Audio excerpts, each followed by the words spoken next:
What's going on, y'all? It's Cone back here again today with another video, and today I want to talk about a team that's had one of the most interesting off seasons out of anybody so far in the Los Angeles Clippers. And we knew this was going to be a pivotal offseason for the franchise, one of the most important in franchise history, especially with how last season went, where that in and of itself felt like one of the most important seasons the team had ever had. At the beginning of the year, I think me and many others were kind of done with the Clippers, at least considering them as like the team to beat in the Western Conference. For years, it was like, okay, this feels like it could be the Clippers' year. I think the year prior, I picked them to win the NBA Finals, and because of injuries, mostly, they were never able to quite be as good as we thought they were going to. So, going into the year, a lot of people were out on them, but then they picked up James Harden, and despite a really slow start to his tenure, they picked up steam pretty quick, and eventually, the Clippers were the hottest team in the NBA. They moved up to the 1 seed in the Western Conference. Kawhi, PG, the Beard were clicking, and they were firing on all cylinders. Beyond those guys, between guys like Norman Powell and Zubats, Russell Westbrook, and suddenly they were again looked at as one of the teams to beat in the Western Conference. But amongst all this, there was a big cloud hanging over the team, which was the fact that not one, not two, but all three of their stars were free agents at the end of the season. Now, Kawhi Leonard went ahead and put his concerns to rest early on in January when he signed a multi-year extension with the team. That was a big get for the franchise, and then it felt like Paul George was going to be soon to follow. I mean, he came to LA, wanted to be traded there because that would mean he teamed up with Kawhi Leonard. He is from the area. It just seemed like a natural fit that he would extend next, and I think we also got a report soon after Kawhi got his extension that Paul George and the team were continuously working on one for him.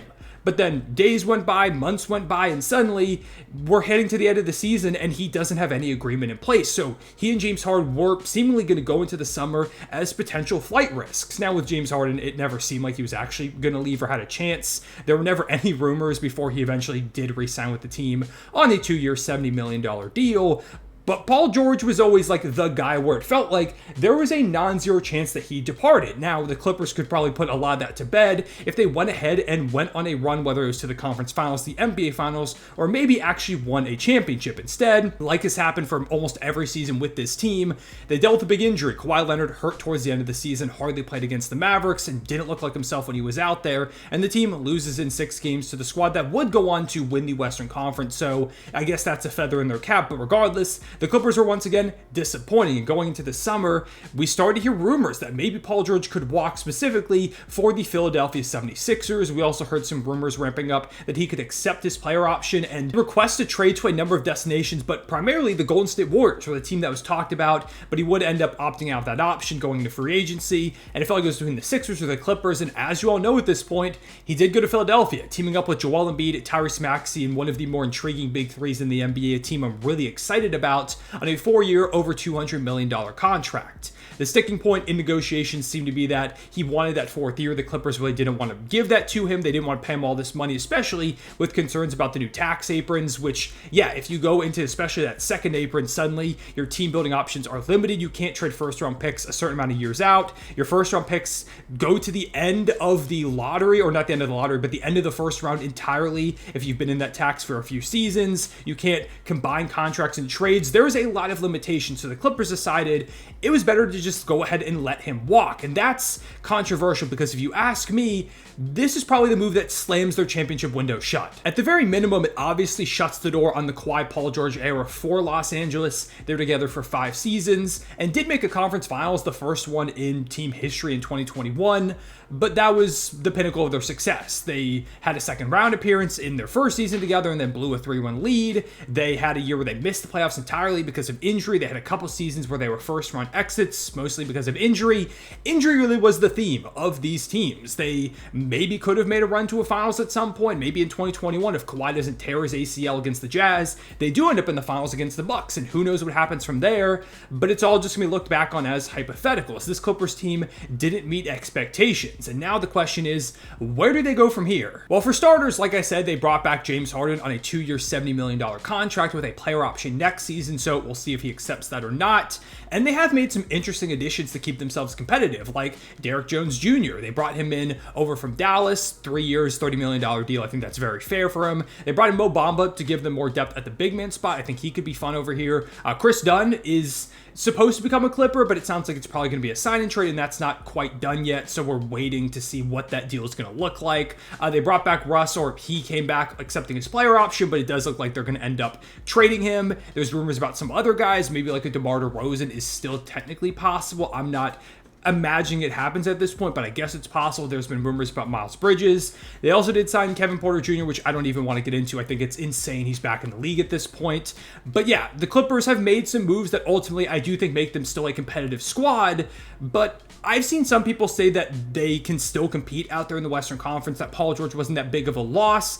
I completely disagree. I think this team is pretty clearly a tier below some of the other squads. Like, even if you put this team against the Western Conference last year, I still don't consider them championship contenders. Never mind the West going into next season, where it is loaded. Like, you take a look at the top teams, the Thunder got Alex Caruso and Isaiah Hartenstein, and they're going to get great internal development as a young team, the youngest team to ever get a 1 seed. The Mavericks, the reigning Western Conference champs, brought in Klay Thompson and Najee Marshall. That's a really interesting couple of guys to bring into the fold, as well as Quentin Grimes and some potential development from young guys like Luka is still relatively young, Jaden Hardy. We'll see what happens with them. You've also got the Nuggets, who got a bit weaker, but they still have Jokic, of course. The Timberwolves, I feel like they're going to be really good again. They've made some interesting additions, and Anthony Edwards, that was his first playoff run as the 1 option. I imagine he's going to be even better in year 2 going into the playoffs. The Pelicans added DeJounte Murray. It's up in the air whether or not they'll have Brandon Ingram or what that move will look like, but it seems like the Pelicans are again going to be a force out there if they can stay healthy, which is always a what if with that team.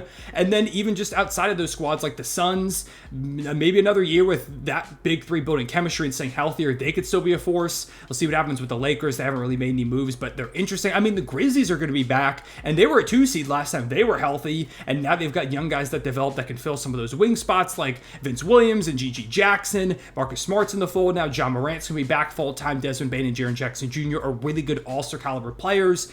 The Western Conference is as loaded as ever, so even though the Clippers, I do think, have made moves to keep themselves somewhat competitive, I just don't see any way this team competes, especially when you consider the constant threat of health with the Clippers. I mean, how many years have we said, basically every year this team has been together, if they could just stay healthy? I've said that phrase multiple times in this video already, I think, but throughout the years, whenever I've made Clippers videos, it always is, wow, this team is awesome if they can stay healthy. And at this point, I'm going to stop saying that because I don't think they can. I think it's physically impossible. I know Paul George was one of the guys that has been getting injured, but Kawhi Leonard has been hurt basically every year at this point. It was this season. It was last year. Of course, he was recovering from the ACL injury the year prior. He tore his ACL. I just don't trust Kawhi Leonard to stay healthy at this point. Even if he can play a majority of games by the time the playoffs roll around, I think he's probably not going to be looking like himself. James Harden stayed relatively healthy this year, but he's been kind of an injury risk over the past few seasons. Their top guys, too, are aging with Kawhi and James Harden, while a lot of the other teams I talked about, between the Thunder with Shea and the Timberwolves with Ant and Luka Doncic on the Mavericks, etc., those young powerhouse teams are led by stars that are only going to get better. They're going to continue to progress. It's not a spot, in my opinion, where the Clippers are set up at all to compete in the Western Conference. I just don't see it. So yeah, while their moves are going to keep them competitive, I see them way more likely as a team to be in the play-in than towards the top 3 spots of the Western Conference. So what do they do now? Like, do they just continue to try and run this thing back over and over? Well, I doubt they go ahead and tank anytime soon because the Thunder have their picks for the next few seasons, whether it's a swap or just an outright unprotected selection. The Sixers also have some of their assets, which is also a big win for the Sixers there. Not only do they get Paul George to help them now, but it drastically weakens the Clippers, which gives them likely pretty good selections down the line. And those picks go for like the next 6 years or so. It is really far away. So I don't think they're going to try and tank anytime soon. Also, a new arena is opening in LA for them next season, so I feel like they're going to try and field a competitive product, even if it is just for half a season. Maybe they blow it up halfway through the year and I'm wrong, but I think they're going to keep trying this thing. And according to some reports, it seems like that they're hopeful they can bring in a new star or two and kind of rerun back the Paul George, Kawhi Leonard thing where they grab a couple stars in an offseason or maybe over the course of 2 off seasons. In 2026, when they have Harden's contract off the book, and 2027 when Kawhi's contract expires too, kind of giving them the same 2-year bridge from now till then, where we had with the Lob City Clippers with, Chris Paul and Blake Griffin, all those guys, to the eventual Kawhi Paul George era. And they might be able to do that. I mean, they are in Los Angeles. It's a prime location. They're a big market. But in my opinion, that feels like a pipe dream. That, to me, felt like a once in a multiple decade thing where you get two of the best players in the world in the same offseason. I mean, Kawhi Leonard was coming off of a championship run, a finals MVP with the Raptors, where a lot of people were calling him the best in the world going into that next season. And for Paul George, he was coming off a top 3 MVP and Defensive Player of the Year finish in Oklahoma City. Like, those were two firmly top 10, arguably top 5 players in the NBA, and they got them in the same offseason. So I just don't see any way they replicate that type of feat again, and not even those two guys were enough to get them a championship. So I don't think that's going to happen. To me, anticipating that you can do that again is kind of delusional. But it sounds like that's their plan. I guess we'll see if they're able to execute. They're in such a weird spot. I tweeted out asking y'all who you thought was in the worst position in the NBA at this point, heading into the next portion of the offseason, and the Clippers were a pretty popular pick. The Suns were also one of those, basically teams that feel like they're pretty far away from competing, but also don't have any of their draft picks or assets to upgrade. The Clippers are firmly in that boat. Even if at some point they did decide to rebuild, I don't know how much Kawhi and James Harden are going to get you at this point. Like, Harden's getting way up there in age, and especially now with this contract he's on, he can get you, maybe like a couple picks potentially, but I don't even know what teams would be interested. Kawhi, I think, would make more sense as a valuable trade asset, but with his injury history, how many teams are going to be willing to give you 3-4 first-round picks or more for a guy that can't really stay on the court and is getting up to his mid-30s? I just don't think it's realistic. I've seen some people, or at least a couple people, say, maybe at some point they'll try to offer Kawhi Leonard to the Thunder to get their picks back. Maybe, but I don't know if the Thunder go that route for an aging star when they could just hopefully get like some of the best prospects in the world while also competing for championships. That seems a lot more preferable. So yeah, I don't know what to make of the Clippers. In a vacuum, I think their offseason has been fine. They've made fine signings. It's just not going to get them to championship contention. I don't agree with the people that are saying that this is a better Clippers team than last year. I just think that's wrong. And again, with the health always going to be a factor for them, I think it's pretty clear the Clippers are done for. This era is not only over, but the window that they previously had to compete for a championship is firmly closed shut. They feel like a middle-of-the-pack, at best, playoff team going into the season. Even if all the additions click, they're not going to beat those top squads in the upper echelon of the Western Conference.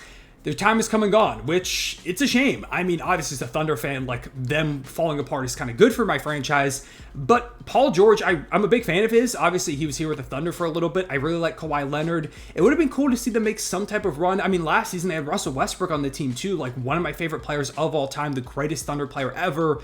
It's a team that I would have been fine with seeing have some success. However, it just never came to fruition. They really are cursed. They got so unlucky with the injuries. Obviously, they were injury-prone guys, but it was just every single year. It really sucks. But yeah, the Clippers, as we know them, are done for. The era is over, and they won't be competing for a championship anytime soon. Maybe they do pull off a miracle, grab some stars in a couple of years. I just don't see it happening. But yeah, I'd love to hear your thoughts on the Clippers. What have you thought of their offseason so far? What direction would you go if you're the general manager for this team? Would you just pursue a rebuild as soon as possible? Would you try to remain competitive and hope that something works its way out in a couple of seasons? I'd love to hear your thoughts. Also, if you have a different answer than the Clippers or the Suns or someone for the worst position in the NBA team at the moment, I'd love to hear your thoughts. I know the Nets were kind of the go-to answer for that recently, but they got their picks back from Houston, so that's a big plus, and they're going into tank mode. Got a ton for Mikal Bridges, kind of saved their franchise there. But I'd love to hear if you have a different opinion on that question. For the moment, though, leave a like and subscribe if you enjoyed. Hit the notification bell so you don't miss out on future videos. Appreciate y'all watching. I'll see y'all later. Real One, safe back.